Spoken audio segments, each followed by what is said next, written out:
basically a setup for 3 players. You got 2 hen houses. With 2 players, you would use one of them. And they have these lines here. So when you play cards, you're gonna have to align them. You're gonna basically play them at the bottom or at the top here. For a 3-player game, cards can't be played on these short sides here, but in 2 and 4-player games, they're used as well. So every player has the same cards, but different color. They have 1 fox and hens ranging from 1 to 6, and if they're flipped, they have a check mark. So all of them have a check mark. And essentially, so on your turn, one of the actions you can do is lay a card. So you're gonna basically play a card face down on one of these numbers from any side of the hen house if there's free room. So let's say you pick a you're gonna be looking at these, you're gonna say, let's play a 3 here.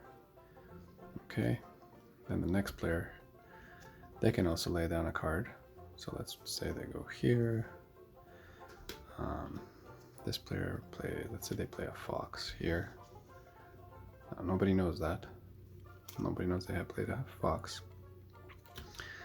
So that's one of the actions you can do. You can play or lay a card down, which is basically playing a card.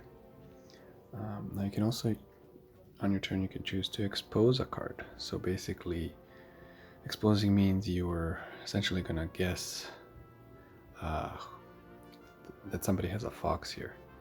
So now, instead of laying a card, you can say, hey, I think you played a fox here. And so they would reveal it.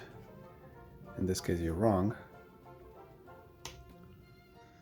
And because you're wrong, their hen becomes safe. So they would basically turn it this way with the check mark facing that number. So check mark means basically that they're safe and nobody can steal their hen.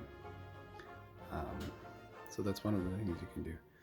Now in this case, this player has guessed, it's this player's turn again. So they're gonna be like, okay, well I play a fox here. Nobody knows that. And this guy is like, okay, you know what? I don't believe you. This guy played a hen. Let me see. I think you played a fox.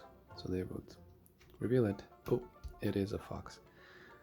What would happen then is this player would then collect this fox, and it will be worth points at the end of the game. Then the next player would go. Let's say this player plays a 4 right here. Goes to the next player. They play a card, and so on. So the third action that a player can do is to reveal. Basically, they would go around the hen houses and reveal cards, and that's determined by the number of players. So in a 3-player game, they would reveal 3 cards, 2-player game 2 cards, 4-player game 4 cards. So in this instance, we have 3 players. They will go around and reveal 3 cards, any 3 cards. So let's say they reveal their card, and maybe this card, and let's say this card. So now, if there's there's 4 possible outcomes here. So if foxes and hens are revealed, then the owner of the fox gobbles the highest ranked hen. So in this case, they're the owner of a fox, and they would gobble a 3. That's points at the end of the game. Okay, and then the rest of the hens would go back to their player's hand,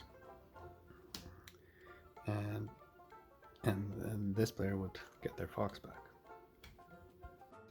Now the second outcome there could be is if there's hens only that were revealed. So let's say there was they revealed 3 cards and they were all hens. So in this case, excuse me, the highest ranked hen becomes safe. So in this case it was a 4, it will become safe. And then these other foxes are basically, or these other hens are returned to their owner's hands. A third outcome there can be is if there's foxes only, they're revealed. So if there's only foxes revealed, basically all the players' foxes return to their hands. And then the fourth thing that can happen is, so if there's tied hens, so if there's, you know, 2 4s or 3 3s, or if there's multiple foxes, and then the active player's card is ranked higher. Now the game will end if any of these things happen. So if one player holds just one card at the start of their turn, so if they had one card in their hand, basically what would happen at that point is that all the hands here would be flipped over and they would be safe automatically. Another way a game can end is if all the spots here or spaces are full and face up. So if they're all face up and full, the game ends. And then there's scoring. So basically all the hands that are safe are going to score the corresponding points. Gobbled hands are going to score their initial value points. Captured foxes are going to score points equal to the number of players. So this every fox is worth 3 basically. One thing to mention is that if you gobbled your own hands, they're actually negative points. So yeah, and yeah, that's how you play SLY. Super awesome game, mini bubblegum size box. Go check it out, and I'll see you next time.